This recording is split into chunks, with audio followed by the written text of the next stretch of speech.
Most people think adding scroll animations to your website is this giant problem that makes your head explode every time you're trying to make something look good. And it's not anymore at least. What you need is actually a step-by-step guide on this relatively new view timeline effect, which we can use without any JavaScript whatsoever. So you're probably thinking, is this actually something for me? Well, if you want to learn how to make amazing and performant scroll animations without these gigantic JavaScript files, I say it's definitely for you.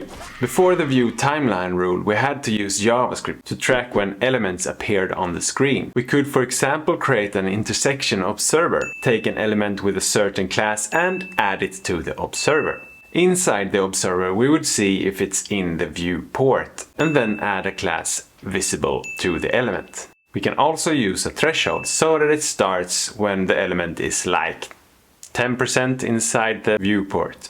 It works, but it's a bit of a hassle. You have to write JavaScript, optimize for performance, and manually check positions. This is the old way of using scroll animations. What I'm about to show you is the new way, where we only need to use CSS. What's good to know is that by the time of recording, only Chrome and Edge is supporting this. But looks like Firefox and Safari will support it anytime now. Alright, so here we have a very basic website. We have a title and a subtitle in the first screen. And if we scroll down, we see a blue box. Let's see what we can do to give the box a nice fade-in effect. So to use view timeline, we need to define a view timeline name and a view timeline axis. We will use the name later to connect the animation. The axis though is quite interesting. We could have view timeline animate horizontally by setting this to inline. This is good if we want to animate a list with images that is coming from the side, for example. But let's stick to the normal vertical axis by setting this to block. Now we need to create an animation we can connect with the timeline. Let's create a fade-in animation with keyframes where the opacity is going from 0 to 1. Use animation timeline and connect it with the timeline name we defined here. If we look at the scroll animation now, we can see that it animates from 0 when the box is outside the viewport. Another property we can use is animation range. We can use it to set when the animation should start and end. This is going to be a bit complex, but bear with me. There are 4 keywords. Well, actually 6, but who's counting? Namely entry, contain, cover and exit.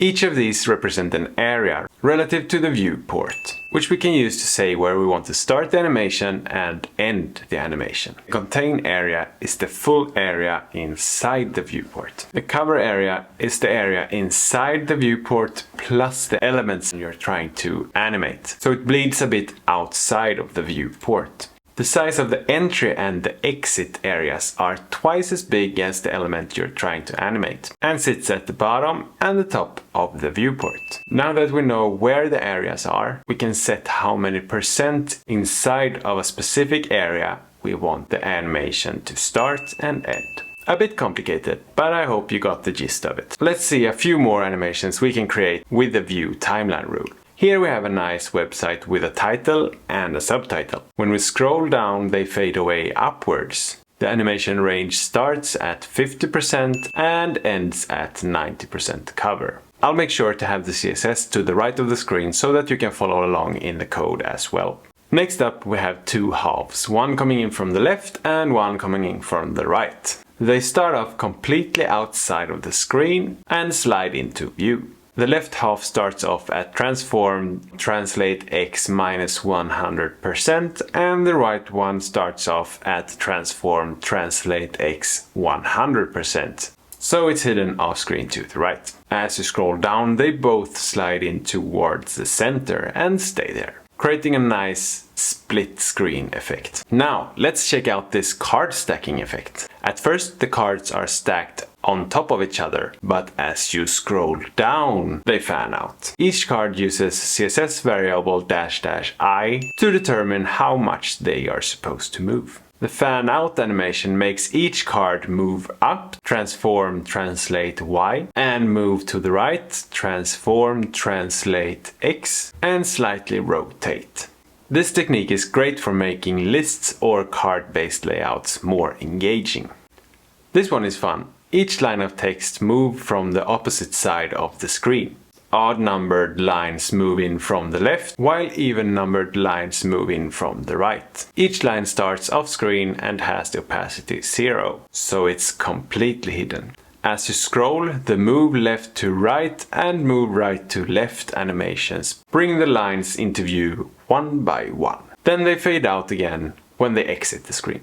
This effect is great for storytelling, revealing the words one by one for a dramatic effect. Thanks for watching, goodbye!